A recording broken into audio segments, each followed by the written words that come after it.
జాతీయ స్థాయిలో ఫసల్ బీమా యోజన పథకం అమలుకు ఇతర రాష్ట్రాలు మొగ్గు చూపుతున్నప్పటికీ తెలంగాణలో ఆ పరిస్థితి లేకపోవడంతోనే రైతాంగం తీవ్రంగా నష్టపోతుందని ఎంపీ ధర్మపురి అరవింద్ అన్నారు. ఎడపల్లి మండలంలోని పోచారం క్రమశివారు ప్రాంతంలో అకాల వర్షాలతో నెలకొరిగిన పంట పొలాలను స్థానిక నాయకులతో కలిసి అరవింద్ పరిశీలించారు. అనంతరం ఏర్పాటు చేసిన కార్యక్రమంలో ఆయన మాట్లాడుతూ కేంద్ర ప్రభుత్వ పథకం ఫసల్ బీమా రాష్ట్రంలో అమలుకు నోచుకోకపోవడం దురదృష్టకరమన్నారు. గత బీఆర్ఎస్ ప్రభుత్వం, ప్రస్తుత కాంగ్రెస్ ప్రభుత్వం ఫసల్ బీమా పథకాన్ని విస్మరించిందని ఆరోపించారు. నష్టపోయిన రైతులకు రాష్ట్ర ప్రభుత్వం వెంటనే ఎకరాకు 25,000 రూపాయలు నష్టపరిహారాన్ని చెల్లించాలని ధర్మపురి అరవింద్ డిమాండ్ చేశారు. పోయిన ప్రభుత్వం ఏమో ఎన్నడూ రైతాంగాన్ని పట్టించుకోలేదు. జాతీయ స్థాయిలో ఫసల్ బీమా పథకం ఉన్నా కూడా దాదాపు 90% రాష్ట్రాలకు కూడా ఇంప్లిమెంటేషన్ ఉన్నా తెలంగాణలో రైతాంగాన్ని పట్టించుకోవడం వల్ల, కేసీఆర్ ప్రభుత్వం నిర్లక్ష్యం వల్ల ఇక్కడ ఫసల్ బీమా లేకుండా పోయింది. ప్రభుత్వం వచ్చి కూడా 4 నెలలు దాటింది. వీళ్ళు కూడా ఫసల్ బీమా పెడతామన్నారు కానీ ఏలటి వరకు దాన్ని ఇంప్లిమెంట్ చేయలేదు. ఫసల్ బీమా ఉంటే ఇటువంటి ప్రకృతి వైపరీత్యమైనప్పుడు కనీసం పెట్టుబడి డబ్బులన్నా వస్తాయి. ఇప్పుడు వరికి ఒక 25-30 వేలు అవుతుంది అన్న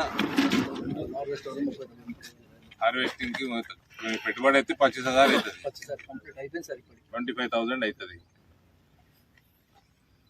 25,000 వచ్చే ప్రణాళిక ఉండాలండి వరికి. ఇట్లా ప్రకృతి వైపరీత్యం ఉన్నప్పుడు లాభం లేకపోయినా నష్టం కావద్దు రైతుకి.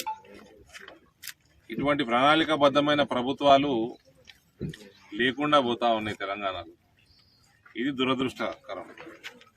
ఒక ప్రణాళిక లేదు, ఒక విజన్ లేదు, కమిట్మెంట్ లేదు, గాలికి గ్యారెంటీలు, ఓట్ల కోసం వాగ్దానాలు. అది ఎట్లా నెరవేరుస్తామంటే ప్రణాళిక లేదు. ఇన్కమ్ ఎట్లా జనరేట్ చేస్తారు? వాగ్దానాలకి 2 లక్షల కోట్లు 3 లక్షల కోట్లు ఎక్కువ కావాలి, ఏ రకంగా సంపాదన ఉంటుంది అంటే దానికి ఐడియా లేదు.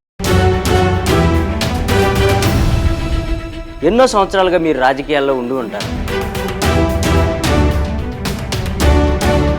ఎన్నో కష్టనష్టాలు కోర్చి ప్రజల్లో నిలబడి ఉంటారు. సామాన్య ప్రజలకి కొండంత అండగా ధైర్యాన్ని ఇచ్చుంటారు. నిజమైన ప్రజానాయకుడిగా ఉండవలసిన మీరు సామాన్యుడిగానే ఉండిపోయారా? ఒక ప్రజానాయకుడిగా త్వరగా ఎదగాలనుకుంటే S4 టీవీ న్యూస్తో కలిసి నడవండి, కలిసి గెలవండి. ఆసక్తి గలవారు సంప్రదించాల్సిన phone number 9100009277. Email address s4tvnews@gmail.com.